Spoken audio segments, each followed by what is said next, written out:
Yes right now AP మంత్రి నాదెండ్ల మనోహర్ మీడియాతో మాట్లాడుతున్నారు. లైవ్ లో చూద్దాం.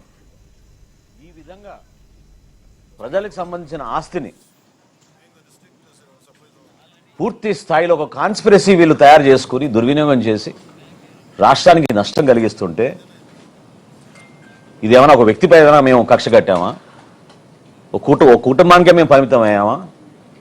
సో దీని వెనక ఎవరున్నారు? ఎంత పెద్ద కాన్స్పిరసీ జరిగిందంటే జగన్మోహన్ రెడ్డి గారి ప్రభుత్వంలో ఆయనే ముఖ్యమంత్రి, ఆయనకి తెలియకుండా జరగదు కదా. ఆరోబిందో రియాలిటీకి కాకినాడ సీ పోర్ట్స్ ఎందుకు 41% వాటా ట్రాన్స్ఫర్ చేసింది? ఏ సందర్భంలో చేసింది? ఏ విధంగా బెదిరించి భారతదేశంలో కార్పొరేట్ చరిత్రలో ఏనాడు జరగని విధంగా కేవీ రావు గారిని వారి కుటుంబాన్ని బెదిరించి ఏ విధంగా వీళ్ళు 41% వాటా రాయించేసుకున్నారో ఖచ్చితంగా బయటికి రావాలి. బాధ్యత లేదా జగన్మోహన్ రెడ్డి గారికి? కాకినాడ సీ పోర్ట్స్ లిమిటెడ్కి ఆరోబిందో రియాలిటీ ఏ విధంగా దూరింది? ఎందుకు మీరు జిఎంఆర్ దగ్గర నుంచి ఎస్సీజెడ్ లాగేసుకున్నారు?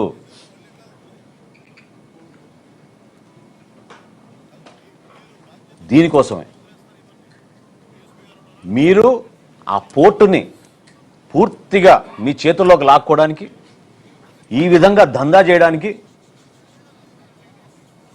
అంతిమంగా రాష్ట్ర ప్రజలకి నష్టం జరిగే విధంగా కేవలం మీరు మీ కుటుంబ సభ్యులే ఇందులో బాగుపడే విధంగా ఒక ప్రణాళిక సిద్ధం చేసుకుని చివరికి దేశ భద్రతను కూడా మీరు పక్కన పెట్టారు. పవన్ కళ్యాణ్ గారు అన్న మాటల్లో ఏం తప్పు ఉంది చెప్పండి? గంజాయి స్మగ్లింగ్ అక్కడి నుంచి జరగదని రూల్ ఏమైనా ఉందా? ఇతర దేశాల నుంచి మీరు వెపన్స్ తీసుకురారని రూల్ ఏమైనా ఉందా? ఎందుకు ప్రశ్నిస్తున్నాం అంటే 2200 ఎకరాల కాకినాడ సీ పోర్ట్లో కేవలం 20 మంది పోలీసులు పెడతారా మీరు? ఓన్లీ 20 అంటే షిఫ్ట్కి 6. ఇదా మీరు చేపట్టిన భద్రత ఈ 5 సంవత్సరాల్లో? దీన్ని ప్రశ్నించాం. ఏమైపోతుంది రేపటి రోజున అక్కడ పొరపాటు జరిగితే? ఎందుకు ఉదాసీనత? ఇంత భారీ స్థాయిలో టర్నోవర్ జరుగుతున్నప్పుడు ఇతర దేశాల నుంచి ప్రతిరోజు ఏ సందర్భంలోనైనా సరే కనీసం 10 నుంచి 12 వెసల్స్ ఉంటాయి అక్కడ. 2 పోర్ట్లు కలుపుకుంటే 15 నుంచి 16 వెసల్స్ ఉంటాయి. ఎందుకు ఈ విధంగా దుర్మార్గంగా పనిగట్టుకొని కాకినాడకి చెడ్డ పేరు తీసుకొచ్చింది ఎవరు? కాకినాడని ఒక స్మగ్లింగ్ డెన్గా మార్చింది ఎవరు? ఎందుకు మాట్లాడలేదు ఆ రోజున మీరు అందరు ప్రెస్ మీట్లు పెట్టి? ఎవరు మీ బాసులను ప్రశ్నించినప్పుడు ఇప్పుడు అర్థమవుతుంది మీకు ఎవరు మీ బాసులు. పోర్టు లాక్కుంది ఆరోబిందో. ఆరోబిందోకి అసలైన బాస్ ఎవరు?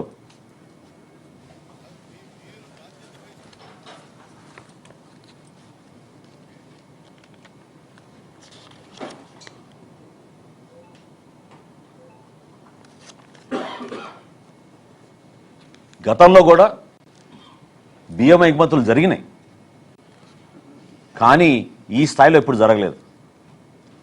నేను ప్రత్యేకంగా మీకు 3 సంవత్సరాల గురించి ఎందుకు చెప్పానంటే ఇది ఆరోబిందో ఆ పోర్ట్ని టేక్ ఓవర్ చేసిన తర్వాత అసలు ఊహించని విధంగా కృష్ణపట్నంతో పోల్చుకున్న, విశాఖపట్నంతో పోల్చుకున్న 1,31,00,000 మెట్రిక్ టన్నులు కాకినాడ పోర్ట్స్ నుంచి వీళ్ళు బియ్యం ఎగుమతి చేశారంటే ఒకసారి ఆలోచించాలి. ఇందులో ఇంకొక పెద్ద కుంభకోణం ఉంది. కోవిడ్ వచ్చినప్పుడు కేంద్ర ప్రభుత్వం ప్రతి కుటుంబానికి ఉచితంగా బియ్యం సరఫరా చేయమని ఆదేశాలు జారీ చేసినప్పుడు దాదాపు 6,300 కోట్ల రూపాయలు బియ్యం వీళ్ళు లెక్కలు చూపించి ఇక్కడికి తరలించేశారు.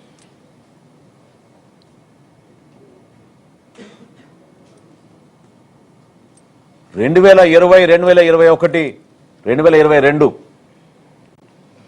ఈ 4 పోర్టులు కూడా నేను మీకు చెప్పిన లెక్కలు కోవిడ్ అప్పుడు జరిగిన ఎగుమతులు. లేకపోతే అసలు రైస్ ఎక్స్పోర్ట్ లేదు ఆ పోర్టుల నుంచి. ఓన్లీ కాకినాడ పోర్ట్ నుంచే రైస్ ఎక్స్పోర్ట్ ఉంది. మొత్తం కేంద్రీకృతం చేసి వ్యవస్థని వాళ్ళ గుప్పిట్లో పెట్టుకుని జిల్లా అధికారులు, పోలీస్ యంత్రాంగం, విజిలెన్స్ యంత్రాంగం అందరినీ వీళ్ళు పూర్తి స్థాయిలో కేవలం వాళ్ళ స్వలాభం కోసం ఉపయోగించుకున్నారు. ఎందుకు మాట్లాడలేదు ఇదే కన్నబాబు గారు, ఇదే ద్వారంపూడి చంద్రశేఖర్ రెడ్డి గారు గతంలో ఎందుకు మాట్లాడలేదు? వాళ్ళకేమున్నాయి వాటాలు అక్కడ? మానస కంపెనీకి 7 ఎకరాలు భూమి ఇవ్వలేదా పోర్టులో? మన పవన్ కళ్యాణ్ గారు చాలా స్పష్టంగా చెప్పారు, ఒక వ్యక్తి గురించి కాదు మేము మాట్లాడేది, ఇక్కడ ఈ వ్యవస్థ ప్రక్షాళన జరగాలి. పూర్తి స్థాయిలో లోతుగా పాతుకుపోయిన వ్యవస్థని ప్రక్షాళన చేయడం కోసమే చేస్తున్న ప్రయత్నం ఇది.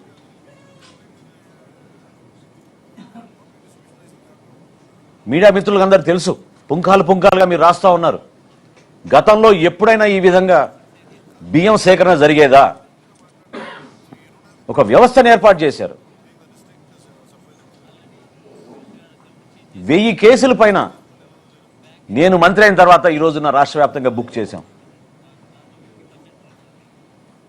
సమాజం కోసం ఉపయోగపడే రైస్ మిల్లులు, ఉపాధి కల్పించే రైస్ మిల్లులు కూడా వీళ్ళు వాళ్ళ గుప్పిట్లో తెచ్చేసుకుని ఈ రైస్ స్మగ్లింగ్ చేయడానికి ఉపయోగించడం మొదలుపెట్టారు. వీళ్ళు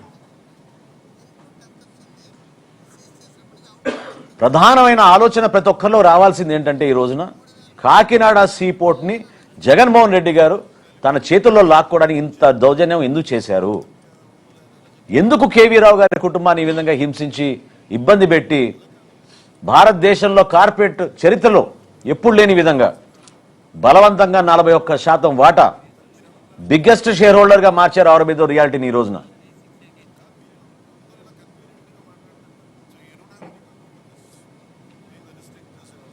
దీని వెనుక ఎవరున్నారో ఇప్పుడు ప్రజలకు అర్థం అవ్వాలి.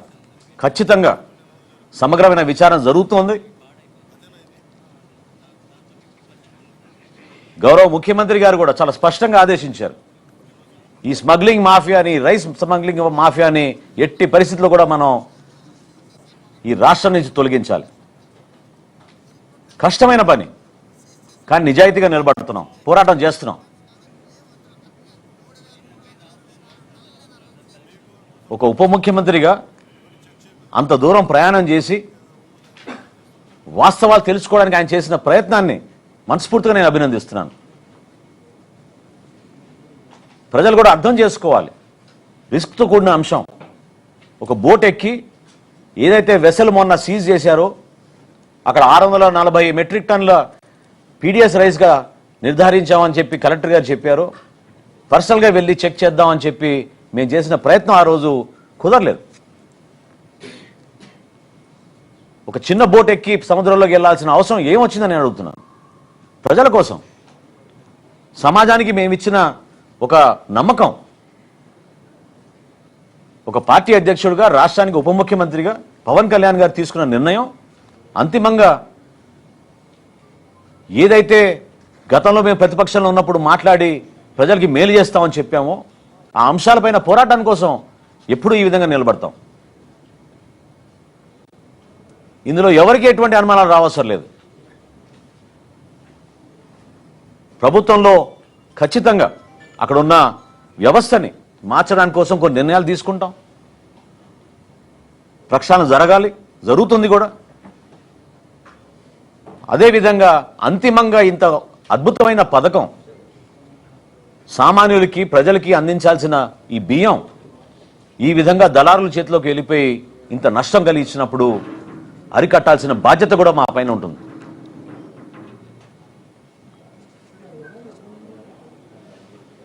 గౌరవ ముఖ్యమంత్రిగా చంద్రబాబు నాయుడు గారు, అదేవిధంగా మన ఉప ముఖ్యమంత్రి గారు పవన్ కళ్యాణ్ గారు ఇద్దరు కూడా ఈ ప్రక్షాళనలో ఎట్టి పరిస్థితుల్లో కూడా మార్పు చూపించాలి.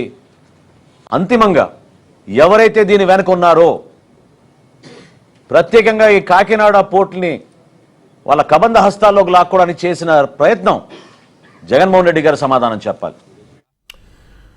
కాకినాడ సీపోర్టులో మొన్నటి బియ్యం అక్రమ నిల్వలు అలాగే బియ్యం అక్రమంగా తరలించడం ఇవన్నింటికి సంబంధించి డిప్యూటీ సీఎం పవన్ కళ్యాణ్ వెళ్లి అక్కడ సందర్శించడం, అలాగే మంత్రి నాదెండ్ల మనోహర్ కూడా వెళ్ళడం, తదనంతర పరిణామాలు ఇవన్నీ కూడా మంత్రి నాదెండ్ల మనోహర్ మీడియాతో మాట్లాడుతున్నారు. ఇప్పటివరకు కూడా ఆ లైవ్ చూసాం. ఇక ఇవి బులెటిన్ విశేషాలు. చూస్తూనే ఉండండి HM టీవీ. వార్త ఆగదు, నిజం.